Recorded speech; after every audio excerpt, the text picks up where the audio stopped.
Hello， 大家好，欢迎收听新一期的可能性褶皱，我是哈黎，我是 Fofo。今天呢，我们要聊的话题是如何提高自信。是的，我记得好像是评论区的一位朋友希望我们来聊聊自信这个话题。没错，我们经常也收到很多的私信和评论，会发现很多听众的困扰都是围绕内核稳定呀、培养主体性等等这些跟底层自信相关的一些问题。那我们今天就要聊一聊这个话题。是的，顺便提一下，我们开放树洞邮箱啦。如果你们有什么故事或者是生活中的小困扰，想找人聊又不知道该找谁分享，那么欢迎来跟我们分享哦。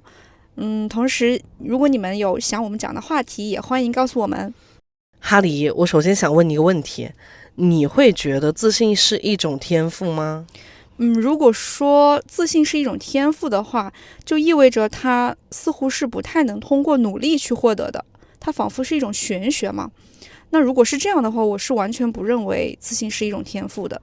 因为不管是通过我自身的经历，还是包括我们阅读的很多书，其实里面的实践和理论都告诉我们，其实自信它更像是一种可以通过练习来掌握的能力。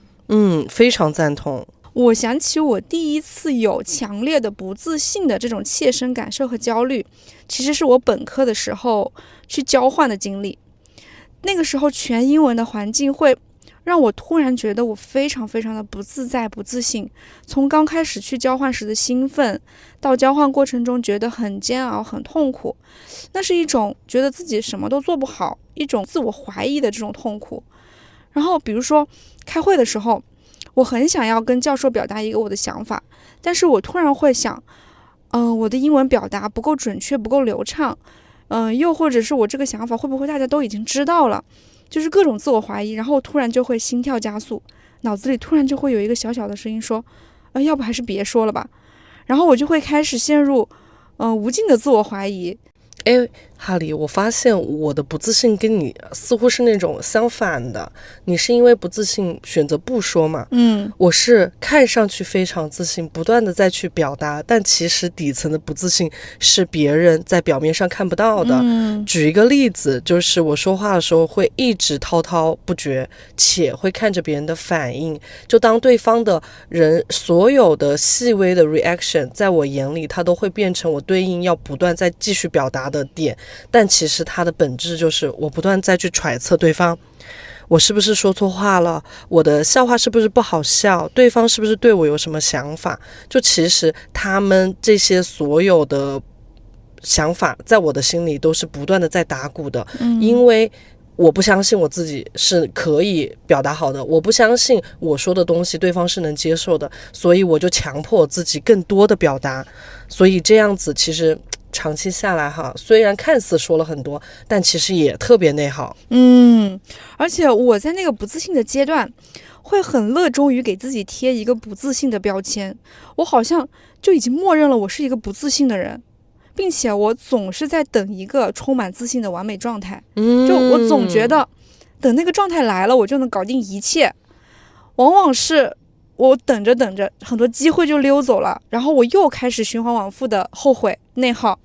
是，甚至这种不自信它其实会蔓延进我们生活的方方面面，比如说明明有工作的成果和经验，但觉得自己非常的飘，很不踏实，觉得自己其实似乎一直都是有非常强烈的工作不配的感或者成就不配的感的。然后又比如会去质疑自己在两性关系当中呀、亲情当中呀、朋友当中去质疑自己是否值得被爱。然后再比如说在面对别人的善待呀、关怀呀、夸奖的时候会不知所措，这一点在我身上真的很严重，每一次别人在夸我的时候我都会尬住，我不知道要怎么反应，我不知道要怎么去回馈别人才是正确的。那直到获得真正的自信的这种底层能力之后，我感觉自己像是跃上了一个新的台阶，就是无论是跟我自己自处还是跟别人相处，其实都会更加的从容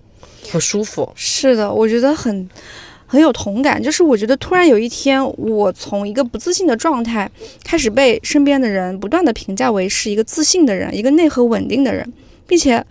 我是真正的发自内心相信自己可以做到很多事情，这个状态跟我之前不自信和内耗的那个状态完全像是两个人。那这个转变它其实并不是某天早上突然我一醒来就发生的，它是一个不断的过程。非常赞同。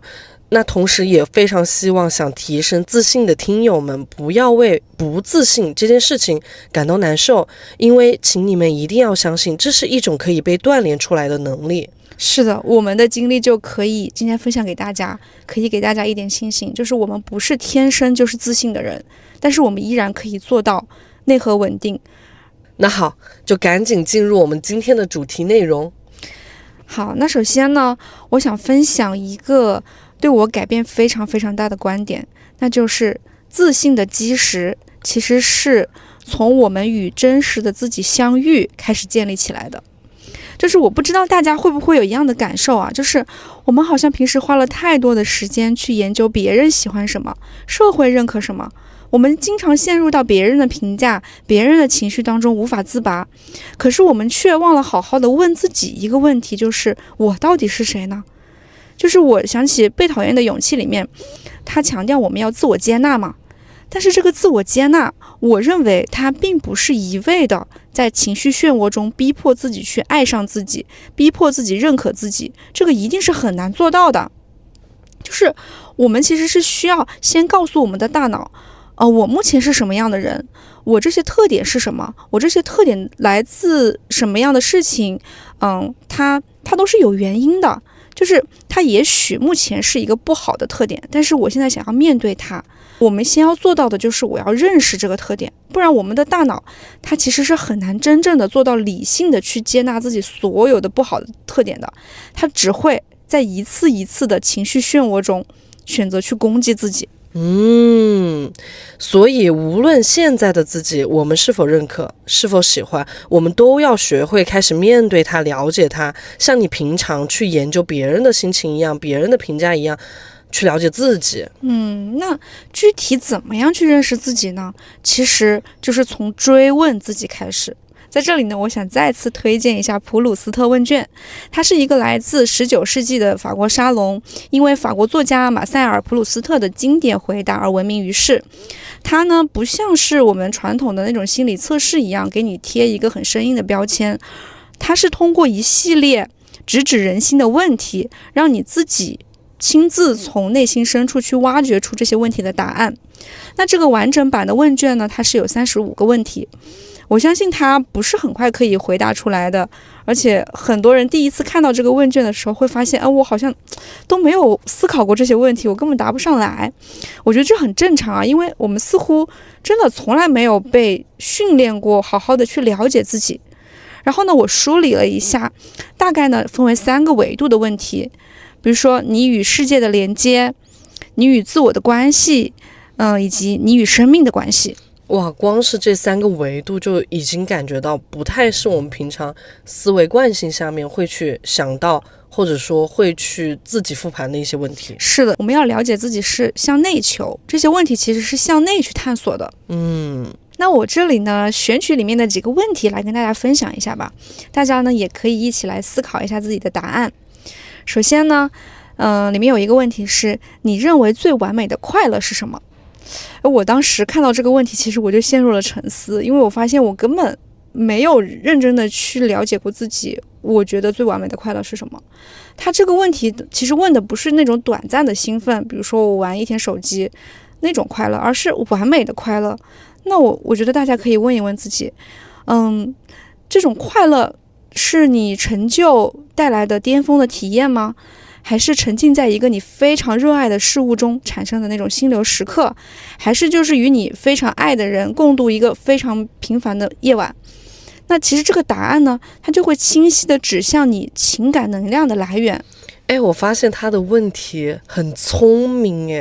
就是他不会让你短线去思考，你很快马上能答得上，他真的是通过提问的一些很关键的字眼，就你想去回应这个最完美的时候，你会迫使自己去深度思考，我到底能量源泉来自于哪？没错，这就是这套问卷的魅力所在。我现在就是每年都会回答一遍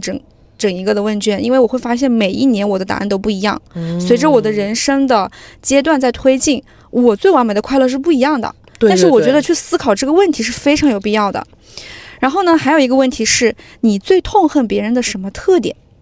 其实我们去思考这个问题，会发现我们往往痛恨别人的地方，往往也是我们自身无法容忍的阴影，或是我们极度渴望却曾经可能被剥夺过的东西。比如说，我痛恨虚伪，很有可能是我极度的真诚这个事情。我痛恨懦弱，可能是因为我内心深处非常的崇尚勇气，可曾经我的勇气可能被剥夺过，可能我被迫的选择过懦弱，但其实我是非常痛恨它的。还有很多问题，就比如说你希望如何死去，你的座右铭是什么，如果有一个机会，你最想与哪位名人共进晚餐等等。那么其实关于这样价值观的问题，不仅这个问卷，它还有千千万万个我们可以在生活中去探寻。但一旦我们对于这些问题都有了自己的答案，其实我们的价值观就树立起来了。我想起我之前跟 Fofo 分享的，就是我一直认为30而立这个词，它并不是简单的指代成家立业，而是对我来说，我是否30而立取决于我个人的价值观是否树立了起来，我是否对于这个世界千千万万的问题，我有了自己的见解和答案，并且我有勇气坚持我的见解和答案。是，就其实树立价值观的第一步就是先了解自己，先要有这个意识，我们再去通过学习和行动不断的寻找和完善自己的答案。是的，我突然想到我很多年前听过的一档播客，是走来走去的 F 小姐的播客。她应该也算是播客界的元老了哈。她在一期播客里面提到，她应该是一次去香港申请研究生的经历。她当时不是要递交那个文书嘛，然后一般人的文书呢是一篇文章嘛，会讲他的经历啊、他的能力啊等等。但是她当时的申请文书是一张10×10的表格。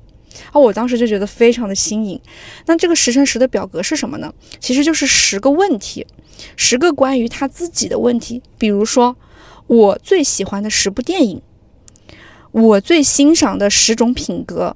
我拥有的10项能力等等，就10个问题。哇，我如果是面试官，我会觉得他这个人非常有趣。是的，他当时就说他梳理出这个表格，他就会发现他在面试的时候，他根本不担心自己无话可说，他一下子就拥有了100个可以讲的故事。比如说面试官会问你最欣赏的这种品格是为什么，那他就可以开始讲他自身的想法，他可能曾经的故事。然后面试官呢也说这是他见过最新颖的一种文书的形式，当然他后面也很顺利的通过了这次面试。我觉得当时就给了我一个非常大的启发，就是我没有想过可以这样去了解自己，所以我立马就在我的文档里面创建了一个10×10的表格。然后我也会同样的发现很多问题我回答不上来，我无法回答我最欣赏的10种品格是什么。但是我呢会有意识的在日常生活中去了解自己。慢慢的，不管是那个普鲁斯特问卷，还是这个10×10的表格，都越来越饱满了。然后我就会发现很神奇的一点，就是在这个过程中，我的内核就在变得越来越稳定。对，就我们日常中在身边看到内核很稳定的人，往往我们都会觉得他很自信，因为他不会轻易的因为别的人的评价呀、别的事情啊来否定自己，或者来限制自己的行为或者表达。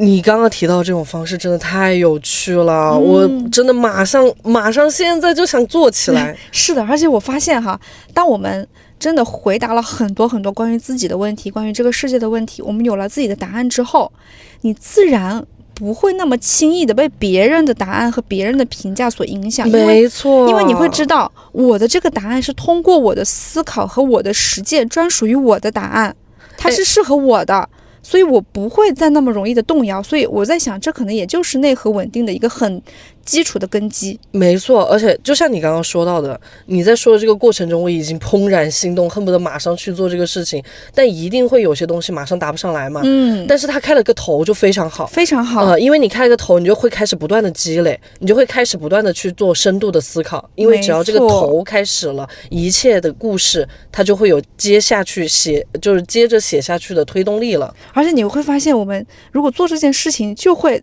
把我们从不自信的沼泽中拉出来，我再开始行动，再做一件事情，而且是做一件关怀自己的事情，做一件了解自己的事情，没错，我觉得很有意义。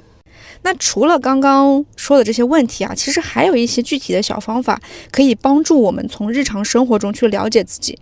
比如说我们可以选择观察自己。那观察自己里的第一点呢，就是你可以观察你的选择。比如说今天的午餐，你为什么下意识地选择了那家安静的咖啡馆，而不是一个非常热闹的苍蝇馆子？这个选择它是否就在告诉你，你今天是更需要独处和宁静来充电的呢？然后长期以往，你就会发现，可能我这个人就是非常喜欢独处和宁静的，我不是那么爱热闹的人。而你以前你可能会迫于一些，比如说和同事的社交压力，你会被迫的跟他们去参加一些你并不是那么喜欢的社交。这个时候你就会通过你的选择去发现你自己的内心。同时你还可以去分析你日常生活中感到的犹豫的时刻，比如说当有一个当众发言的机会，你内心在犹豫什么呢？是你害怕说错话，还是你担心说出来的话会被人评价？那这份犹豫其实它就会告诉你，你心中有哪些你曾经没有被安抚到的恐惧，或者你没有被满足的渴望。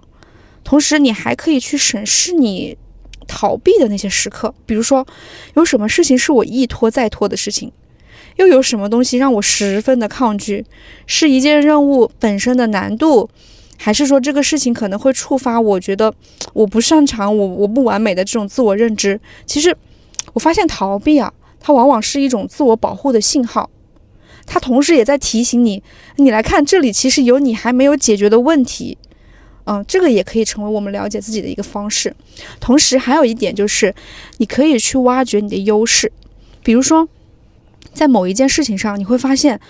你做的好像比周围人很多人都要更轻松更享受，那可能就是你天赋所在哦。别人觉得做这个事情是负担，但是你却乐在其中啊。那我觉得大家就可以关注一下这些事情，很有可能就是上天送给你最好的礼物，只是你以前没有发现而已。而且我觉得就是关于发现自己优势这件事情，对我个人而言，在目前这个阶段它非常重要。原因就是网上有一句话跟这句话是不谋而合的，叫做你想要成功，你就要不断的小胜，就小赢。你做你自己优势的事情，你才会不断的去积累成功的经验，你才会不断的去积累这种好的正面的就是内心的一种体验和结果上的成就嘛。那你就会不断的有自信，你不断的有自信，这个过程它就会推动你有更高的行动力，以及呢你对接下来再去做的事情你有更高的欲望，你才会有可能有更好的结果。因为你不做就等于零结果嘛，你做了反而才会逐渐的有结果的积累嘛。那这一切的就是开始呢，就像你刚刚说的，我要先去观察我自己有什么优势，我通过这个优势它就可以不断的帮我小赢，从而来不断的帮我达到一种持续的自信。没错，而且我觉得真正的去了解自己，发现自己的优势这件事情的还有一个意义在于哪里呢？我们都是从学校这个评价系统里长出来的人，那其实我们身上的很多标签，或者我认为我自己的优势和劣势，其实都是在一套并不是那么全面的评价系统里生长出来的。我们很多人很有可能在出了社会之后，还会认为我自己是一个不好的学生，我就是一个学习能力很差的人。但是其实我们回过头去想，在学校里被评价的那些能力，它并不一定代表着你在这个社会上的成功与否。那天我也是听竹子的那档播客，然后我深受启发。就他说，其实我们在学校里面被评价的那些能力，往往是一些很普适性的能力，或者是它并不是很全面的，可能就是记忆能力啊，或者你的数理化的思维。但是比如你想啊，我们的领导能力，我们的当众表达能力，这种能力我们在学校里是不会被评价，我们也是无法表现的，而且很难实践。就是你说这些真实在我们生活中经常需要的这种能力，像你刚刚提到的，它其实很难在学校里面被锻炼到，因为机会很少嘛，它不是每个人都能锻炼到嘛，也不是每个人都能发现自己有这样的天赋。而且在高考这样一个很普适性的选拔考试里面，它很难去评价这些方面的能力，它只能说你给你一套卷子让你去做，给你评一个分，这是最简单最有效的筛选方式。但是我就觉得我们现在在了解自己一个很重要的意义是，我们要学会去撕掉原来在学校里面被贴的那些标签。不然自己就被限制住了。对，被限制住了。好，那如果说观察是向内分析，那么我们还有一种方式了解自己呢，就是我们可以去创造一些新的体验，它类似一种向外的实验。因为我们不能只通过思考来了解自己，我们更需要通过不断的行动和感受，从我们体验中去反射到我们自己是什么样的人。比如说我们可以主动的去打破一些常规，比如说以往你觉得自己是一个非常习惯独处的人，那么你可以试着主动去参加一次小型的社交活动。这样在跟你以往不同的这种方式中，你可能会发现不一样的自己。那如果说你总是人群的那个 C 位和中心，那么其实你可以尝试着一个人去看看一场电影啊，或者去进行一次短途旅行啊，这种你以前会觉得怎么可能，这也太孤单了的这种体验，你会发现很有可能会跟那种一群朋友的那种旅行的快乐是完全不一样的。对，因为人他太习惯待在自己熟悉的环境里面了。因为这种习惯，它其实在很多时候它会偷偷的变成一种懒惰，导致你无法拥有新的体验和无法更全面的了解自己。是的。还有一个小的 tips 呢，就是你可以在一个全新的环境中去观察自己。比如说你被抛到一个很陌生的环境，你当下的应激反应，你的舒适或者你的不舒适，它其实都会反射出你内在的价值观和偏好。这个其实就很像我们之前提到的认知觉醒里面提到的，你要学会去从一个第三者的视角观察自己，而不是被自己的那种应激反应所裹挟。你的不适，你的应激反应，你都可以自己观察到的。其实而且我觉得这是一个很好的办法，就是因为我们通常在陌生的这种全新的环境里面，我们是不舒服的嘛。但是如果我这一刻的课题我把它调整为了我要观察自己，对，我其实是会从那种不舒服里面把自己解救出来的。没错。然后呢，还有一个方法就是我们可以尝试去做一些无用之事，就是我们试着不带任何功利的目的去学一些技能。比如说我想跳跳舞啊，我想读一本我以前觉得根本没有用但是我又很感兴趣的书啊。那在这个过程中，你可以留意是什么事情会让你进入到心流的时刻，什么事情会让你好像忘记了时间，就沉浸在这个事情里面。你不要觉得它没有用，你这种沉浸的体验对我们本身就是一种滋养，而且这种时刻就会让你发现真正的自我是什么样的。然后其实当你真诚的去回答以上这些问题，然后你认真的试图去看见自己内心的时候，你就会很惊讶的发现这个过程本身就是一种自我关怀。就是只有你清晰的看见了这个真实并且或许不完美的自己，你才能够全然去接纳它，不然你会发现自己是模糊的，你会发现你都不认识自己。那么其实回到我们的主题啊，我就相信自信的根基，它正是在这一点一滴的自我觉察和自我对话中被悄然的夯实了。好，那在了解清楚真实的自己，并且建立一定的自己的主体性之后，我们在提升自信上面，我遇到了还有一个非常大的认知陷阱是需要破除的。它呢是来自于一本对我而言非常重要的书，是叫做《自信的陷阱》。它的作者是一个心理学家，里面呢提出了一个当时蛮颠覆我的想法的一个观点。他说，人们通常认为感觉自信才会敢于行动，才会取得成功。也就是说，我得先有了自信这种感觉或者这种内心的体验，我才会自信的去行动，从而获得成功。但是作者他会指出，这是一个巨大的陷阱，因为这个信念让我们永远在等待，我们坍缩在角落里面，就等待着这种自信的降临，然后我们才能开始自信的生活。我们对自己说，等我自信了之后，我就去竞选某个职位，等我自信了之后，我就看公开场合去演讲了，等我自信了之后，我就会去追求我喜欢的男生或者女孩，等我自信了之后，我就开始创业，等等等等。其实这个事情的底层逻辑，他会像说，等我学会了游泳，我再下水，这当然是不可能的。你只有在水里面，你才会学会游泳。这其实跟我之前在交换的时候那种心态就很像。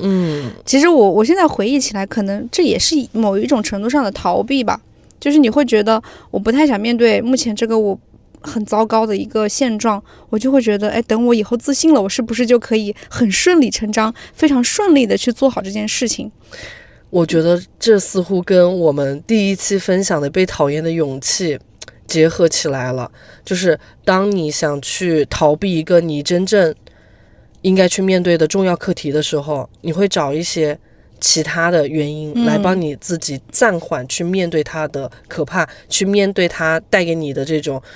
不安全感，带给你的恐惧感。是的。那么真正正确的顺序是什么呢？就《自信的陷阱》这本书告诉我们，它是基于叫做接纳承诺疗法 ACT 的科学研究。真正的自信循环是基于价值观去行动，通过行动获得能力与成果，再产生真正的自信感。其实就是说，自信它不是行动的前提，而是行动的结果。还有一个是之前在杨天真播客里面听到的一句话，也想分享给大家，跟这个是一脉相承的。他说，自信不是想出来，而是做出来的。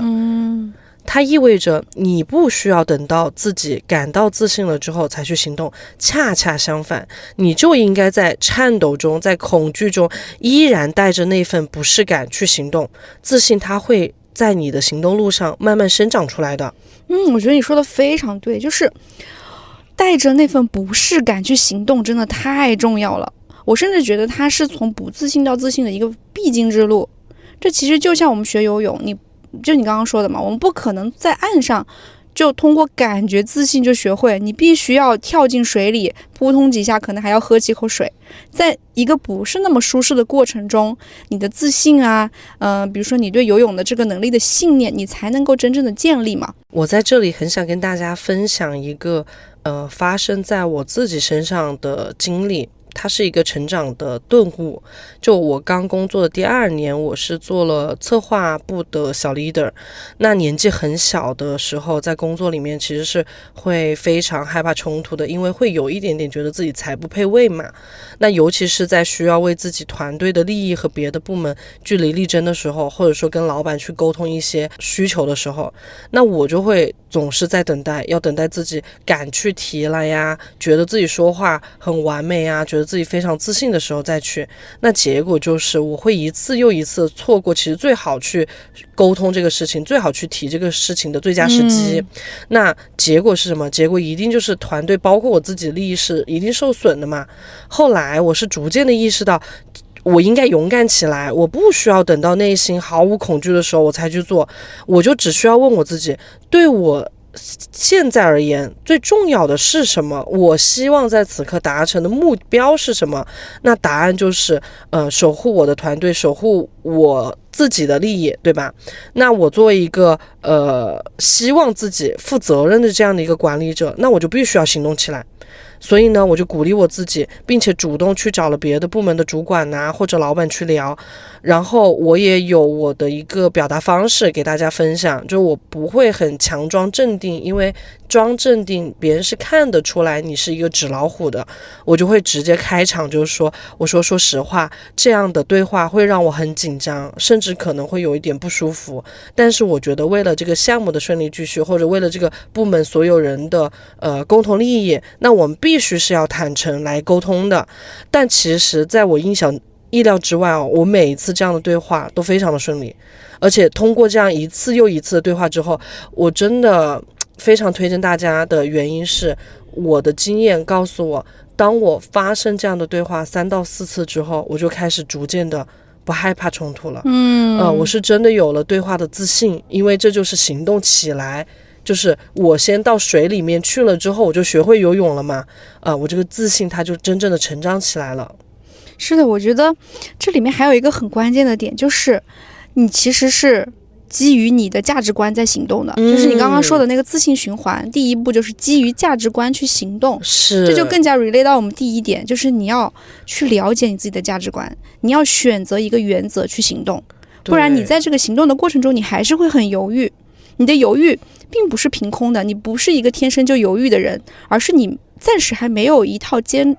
定的价值观，你没有自己行事的原则，而这个原则其实你可以在你的生活中不断的去累积。对，就是其实就找到你到底在为什么事情而勇敢。你希望达到的目的，你想要的结果是什么？这些问题都需要你不断的去思考的。而且我觉得敢于直面冲突，坦诚的去面对当下的状况，不逃避，这是我们成为一个成熟的职场人的第一步。它一定不是那么容易和舒适的，它可能需要你尝试很多次才能真正的迈出第一步，但是没有关系，我们给自己一点耐心，就是我们总有一天会迈出那一步的。而且迈出那一步的前提，我想可能是我们已经破除了心魔，并且我们对现在的自己有一定的了解，我们也有一定的坚持的价值观，然后在行动中逐渐的去把自己塑造成我们渴望的模样。就是我在这里想表达一件事情是，如果我们一直停留在某种自我接纳的阶段的话，其实我们自己都会不断的去质疑自己，这是不是一种阿 Q 精神？没错，只是单纯觉得自己好，只是单纯觉得，我就这样没关系，如何如何的，你一定会内心有一个声音去不断的挑战你自己。那其实真正的自信，它肯定是在接纳自己的基础之上。你希望自己变得更好，而这个变得更好，它一定不是说凭空来的嘛，它是在行动当中不断去遇见更好的自己，你一次又一次的锻炼，去变得你自己想要的那个样子。是的，而且我发现就是建立自信的过程其实很像踩单车的过程，就是刚开始很笨拙，然后不知道怎么发力，但是呢，当你学会了踩下第一下，然后保持平衡的那一刻，你后面就会越来越轻松。然后呢，我们接下来呢，想分享一些非常实用的关于行动建立自信的技巧，教你怎么踩下那第一步。那么在原子习惯里面呢，他就提到一个方法，它的核心就是不要想着一口吃成一个胖子。就比如说你想成为一个写作能力非常强的人，其实你要做的并不是说，我要发誓写一本小说，那样太吓人了，你的大脑可能就会直接被劝退了。其实这样其实也会造成我们自己的不自信，就是我不相信我自己真的可以成为这样的人，我真的可以变成我能写这么多1万字2万字的小说的人，那这种不自信它累积起来就变成自我否定嘛，我甚至它会迫使我自己或者倒逼我自己不去开始了，因为我不相信我可以做到，所以我与其不开始，不用去面对这个结果。是的，所以其实当我们在不自信的那种状态，我们要哄着自己开始做一件事情，那么我们一开始就不要给自己一个很吓人的目标。其实我们要做的就是把这个宏大的愿望拆解成一个一个小到你自己都觉得不可思议的动作。比如说我要写小说，而是今天晚上睡觉之前，我就打开手机备忘录，随便写50个字，写什么都可以，可以是一段抱怨，一段回忆，甚至就写我今天不知道写什么，我就表达我目前不知道写什么的这个状态都可以。就是它听起来很微不足道，但是它非常重要，因为它能够让你不痛苦的开始，不痛苦的迈出第一步，然后慢慢的在积累的这个过程中，你就会开始有掌控感，你会发现原来我定的目标我是可以做到的，而不是我每天面临一个巨大的目标，比如说我高考要考700分，那种无力感它就是会吞噬你的自信的。因为让我回想到了之前认知觉醒当中分享的，就在舒适区边缘舞蹈，而不是直接迈到困难区去让自己望而生却。没错。那么如果你暂时没有一个很大的目标，你的自信的建立呢，它其实可以来源于一件任何你需要坚持的事情。它可以是你每天坚持跑10分钟步，每天坚持练15分钟书法，每天做一次8段锦，就是你可以让这个坚持的动作来得越简单越好，因为自信它往往就来源于这种，你看我做到了这一件小事的微小的掌控感。因为你对自己承诺一件小事，然后你完成了它，这种正反馈它其实就是建立自信循环最好的推手。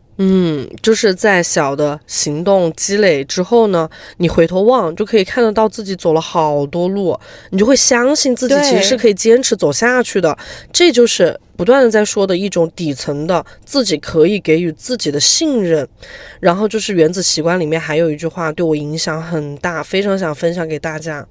就是当你每完成一个小任务，你都是在为渴望的那个人投票。亲身经验就是自信最强大来源，而原子习惯就是我们创造大量微小的成就经验的流水线。那当我们能够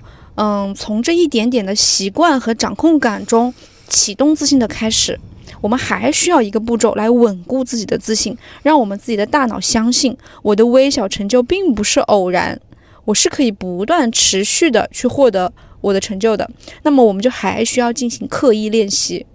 那刻意练习这本书呢，里面就提到了微小的习惯让我们轻松的开始做，而刻意练习能够教我们如何做得更好。它就像一个工匠，你需要精心的去雕琢你的能力，它跟你傻傻的重复不是一回事。它呢有3个关键的动作。首先你要设定一个清晰的小目标，比如说我这周写随笔，我的目标不是写得更好，而是我可以尝试用一个比喻句来精进我的写作能力。那你看它就是非常具体的嘛。然后第二个呢，你需要去获得反馈，就是你写完那50个字，你不是说我写完就完了，我需要去复盘。首先我可以自己读一遍，或者发给一个我信得过的朋友问他是否有更好的建议。那这个反馈是非常重要的，它能够让你更好的去思考你哪里还可以进步。然后第3步呢，也是最核心的，就是你还是要走出舒适区。当你觉得我每天写50个字已经很轻松了，我已经可以把这50个字写得非常好了，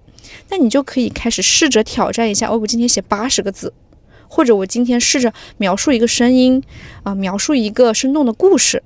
因为我们总待在舒适的地方，它是不会增长的嘛，我们的能力。对，因为自信它不仅仅只是你开始做，你得有一些结果给你反馈。那这个结果要变得好的话，其实就是我们自己要适当的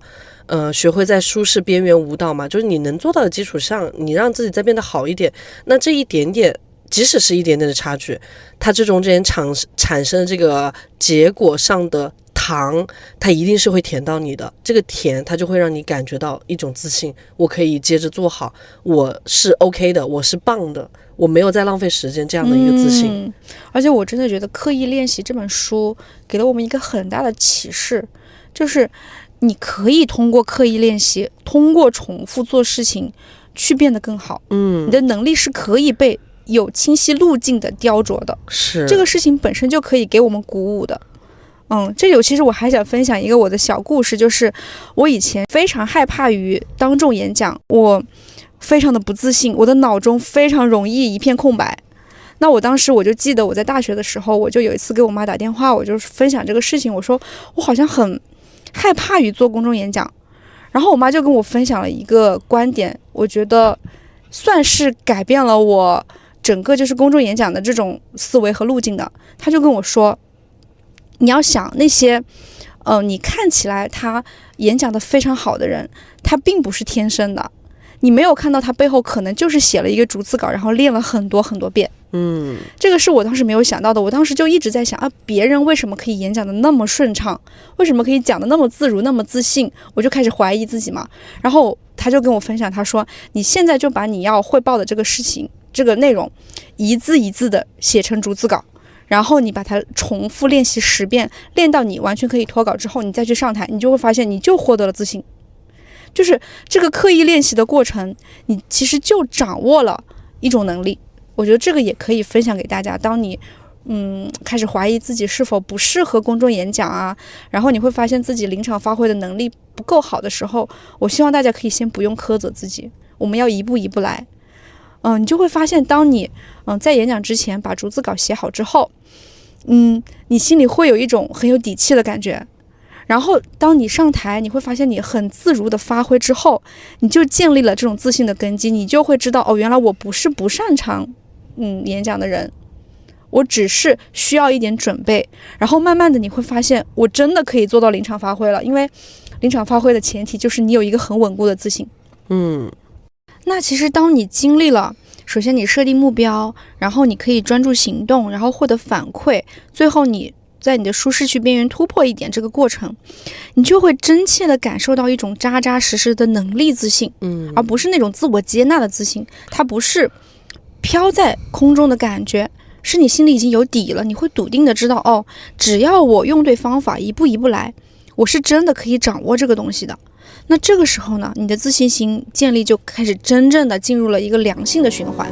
然而在我们行动到自信的路上的这个时候，必然会遭遇失败和批评，这是没有办法避免的。那这个时候，如果我们的思维模式非常脆弱的话，那一次失败就足以摧毁我们好不容易积累起来的小小自信上。那这个时候，我们就非常需要有一个思维转换。那这个思维转换是我在读《终身成长》这本书的时候对我的帮助非常的大。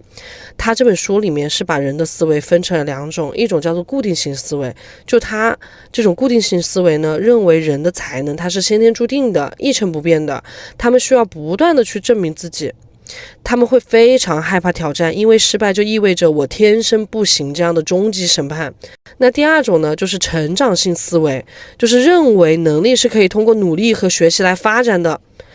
他们是拥抱挑战，视失败为宝贵的反馈和信息，是成长的必经之路。那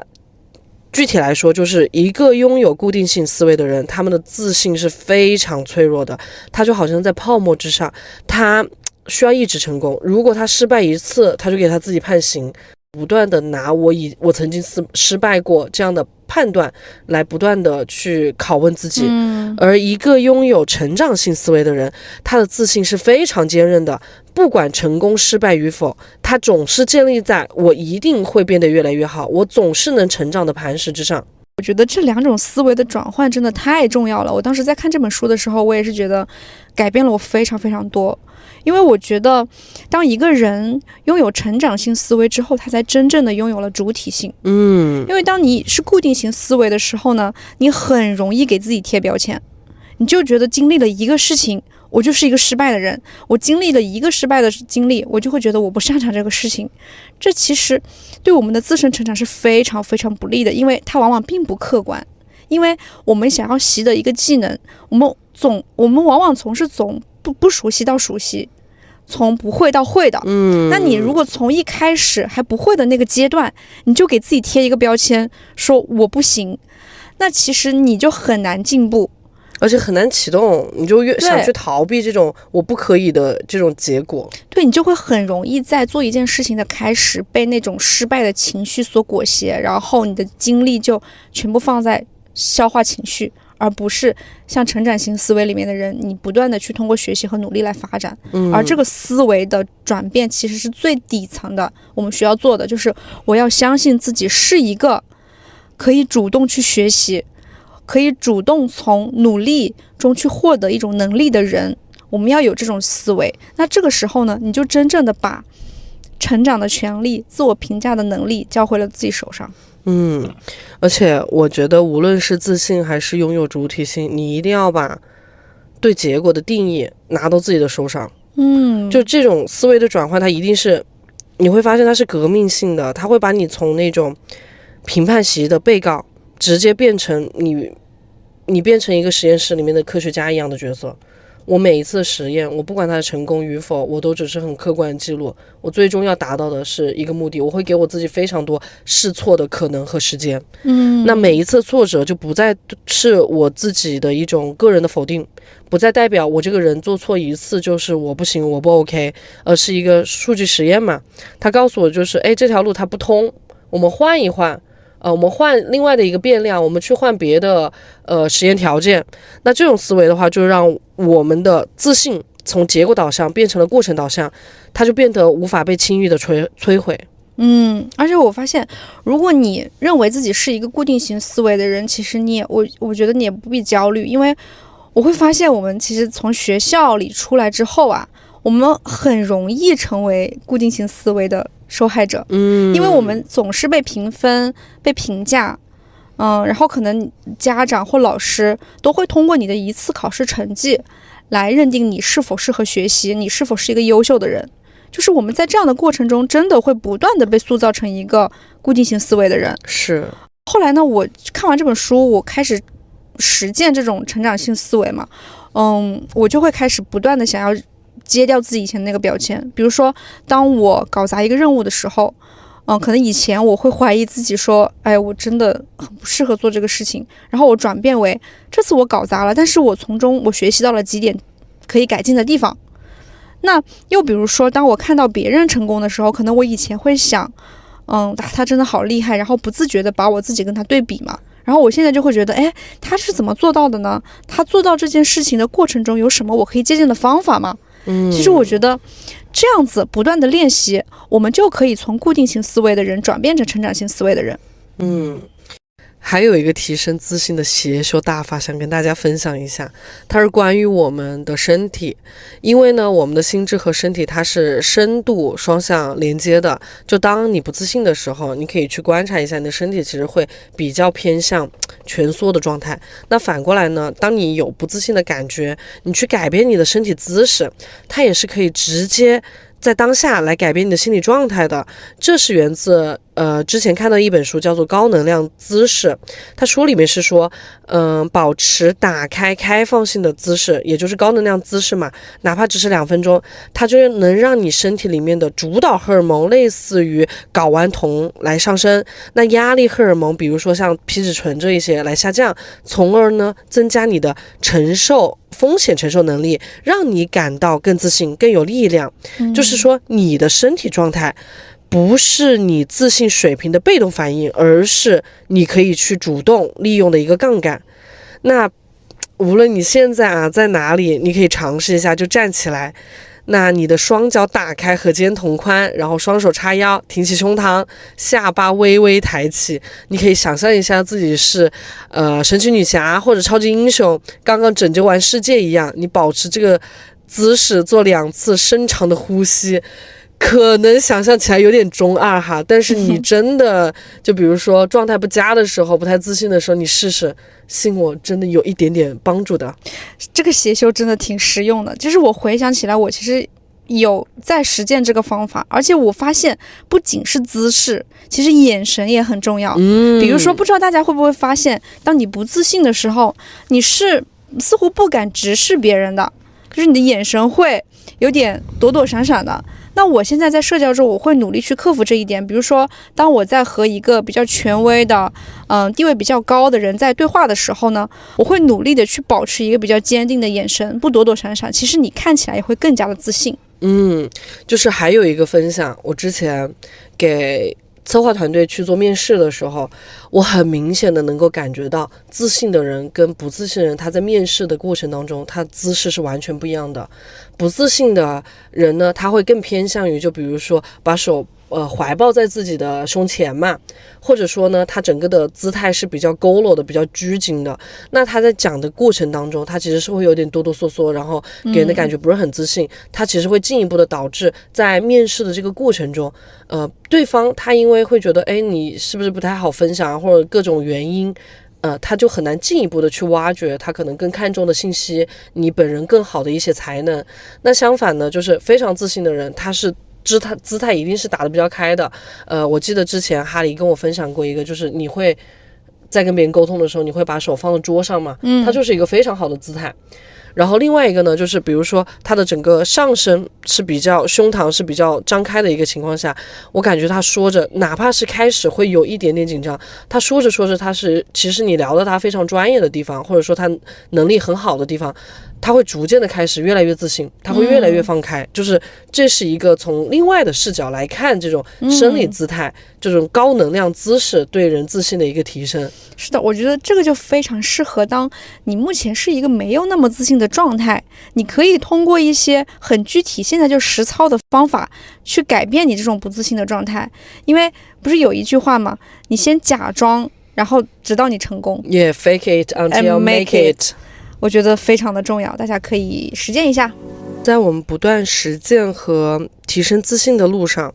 还有一个建议大家可以去思考的究极问题，就是如果有一天失去了所有外在的成就、头衔和认可，我到底是谁？我的价值还在吗？其实这个问题它会引向一个自信的最高形态，叫做无条件自我接纳，或者说叫做存在的自信。就有一个非常触动我的，就关于存在的自信的话，很想分享给大家。它是那本书，就是《活出生命的意义》这本书里面，弗兰克他在纳粹集中营里面失去了所有的自由，但是他发现有一样东西是别人无法剥夺的，那就是他在任何环境中选择自己态度的自由，选择自己方式的自由。那这种自由它是源于你深刻的认识到你的存在本身它就是价值，它不依赖于你做了什么，做成了什么。你作为一个有意识、能感受、能成长的生命体，你本身就有独一无二的价值，你不需要去怀疑别人是否爱你，这个事情需要你本身的优秀，你不需要去怀疑你的存在是否合理。它其实跟我们之前提到的行动带来的自信其实并不矛盾。我觉得这种存在的自信，它是需要我们不断去提醒自己，就是当我们在行动的过程中，当我们有一些失败或者不顺遂，我们怀疑自己以至于无法继续行动的时候，我们内心是可以给自己托底的，就是我们要建立起这种无论如何我的存在是有价值的这种信念，它其实能够让我们在行动中更有韧性。然后呢，我就想到我之前读那本《无条件养育》这本书，其实作者他是主张无条件的去爱你的孩子，去支持你的孩子，这样子他在往后的成长的过程中就会拥有自信，会拥有一种很强大的心理韧性。那我相信很多人也许是没有这种养育条件的，可能我们在生长的过程中，我们不是被无条件养育的，我们是被有很多条件的限制才会被爱的。那其实我觉得这一点我们就需要开始重新养育自己，我们要开始去培养自己这种存在的自信，我们要开始给自己托底，就是我知道无论我今天是失败还是成功，我的存在本身就有意义，而这种自信和托底会让我们更有力量去前行。那最后呢，我还想分享一个我认为自信的升华的阶段，那就是我们敢于选择自己的游戏，去定义自己的世界。就其实当我们通过前面提到的自我认知啊，包括持续的行动，获得了自信之后，其实我们会来到一个十字路口，我们会做到一个选择题。那这里呢，我想引入一本对我启发非常非常大的书，就是《有限与无限的游戏》。那这本书里面呢，他就提到我们这个世界至少有2种游戏，一种是有限游戏，那它的目的呢，就在于赢得胜利，它渴望攻略明确的路径，比如说我们的考试，我要去拿到一个工作的 offer， 然后我要完成一个项目，它都属于有限游戏的范畴。就很世俗意义上的这种成功和成就。没错。那无限游戏是什么意思呢？它的目的就在于让这个游戏无限的能够进行下去，它玩的就是拓展边界，享受过程，甚至呢，在这个过程中触发意想不到的新副本。那简单的来说，就是有限游戏是在边界里面玩，而无限游戏玩的就是边界本身。我不知道大家有没有一种体会啊，就是不知道从什么时候开始，社会似乎默认我们所有人都是同一场有限游戏的参与者。就没有考上好学校是一种失败，没有一份体面的工作是失败，没有结婚也是一种失败。我们好像永远在比较，比谁考得好，比谁嫁得好，比谁工资更高。我们在这一场有限游戏里面被评价，那它这个评价体系最吊诡的地方就在于，它似乎是让老鹰、海豚和猎豹一起比赛跑步，而只有猎豹是适合这项比赛的。那久而久之，老鹰就会忘记天空，而海豚会忘记海洋的样子，他们就会非常痛苦地相信，只有陆地才是唯一的正确答案，才是唯一值得被追逐的地方。没错。于是我们好像很难去做一些没有用的事情，因为我们如果做没有用的事情，它似乎就会限制我去玩这场有限游戏，我就无法取得胜利。然后在这样的情况下，我们的脸上的笑容会逐渐的消失，我们好像永远在赶路，我们永远在为这场有限游戏里的某个关卡的失败而自责。而且这个有用和无用、关卡与否，其实都是这个同一场游戏所定义的，它并不是真实的正确与否。真的，我永远都忘不了，我有一个非常非常好的朋友，他当时陷入产后一种抑郁的状态，他曾经用非常绝望的眼神对我说，我好像把一切都搞砸了。哎呦，其实我当时真的非常非常心疼，然后我多么想告诉他，我在这里我也想告诉每一位曾经这样想过的你，一切都没有搞砸，你可能只是被有限游戏的规则欺骗了。如果是在无限游戏的规则里面，只要游戏还在继续，只要你还能够从中学习、成长、拓展生命的边界，就没有所谓的搞砸。一个小小关卡的失败，其实在你无限游戏的这场宏大地图里面，其实无关紧要的。你允许失败，你永远可以重启，你永远可以继续这场伟大的无限游戏。而我觉得真正顶级的自信正来自于此，就是你可以勇敢的、清醒的选择成为一名无限游戏的玩家。你不再执着于某条固定赛道上跑赢所有人，你可以专注于绘制你自己的游戏地图，允许万物穿过自己，去体验、去探索、去创造。你的自信将不再依赖于外界的评分牌，而是内生于你不断拓展边界，让游戏精彩延续的能力当中。哎，说的太好了！我就觉得人生如果多按某一个标准，多无聊，多压抑啊！我们就应该每个人的生命体验和经历都各不一样，完完全全由自己所创造出来，这样才多精彩，多缤纷呀！对，而且我想起好东西里面有一句台词说我不玩这套游戏了，我们去创造新的游戏。是，我觉得当我们有这个意识之后，你可以意识到，如果你在有限游戏里面你不是一个商场的玩家，你还有别的选项。好推荐大家看那个好像是15年版的小王子那部法国动画，我觉得他就把社会规则，就是这个有限的游戏，它就给它非常极致化了，就是因为它是一个影视作品嘛，你就非常能够去看到，在那一套规则里面，你就像个陀螺，你就像一个小螺丝一样的在那里转着，但当你跳出来，你有一个完全不一样的世界之后，你就会发现你的生活可以真的很有趣、很丰富的。那在节目的尾声，我想用原子习惯当中的一句话作为结束，就是你并没有从一个失败者变成一个成功者，你只是从一个践行坏习惯的人变成了一个践行好习惯的人。那放在我们本期提升自信的主题当中是同理的，你并没有从一个不自信的人变成一个自信的人，你只是从践行不自信思维和行为模式的人开始一步步的去践行自信的闭环系统。最后呢，我也想送听众朋友们一句话，同时也送给我自己，那就是你永远有权利选择你的游戏，定义你的胜利。这一切或许需要勇气，需要自信，而我们终将会获得。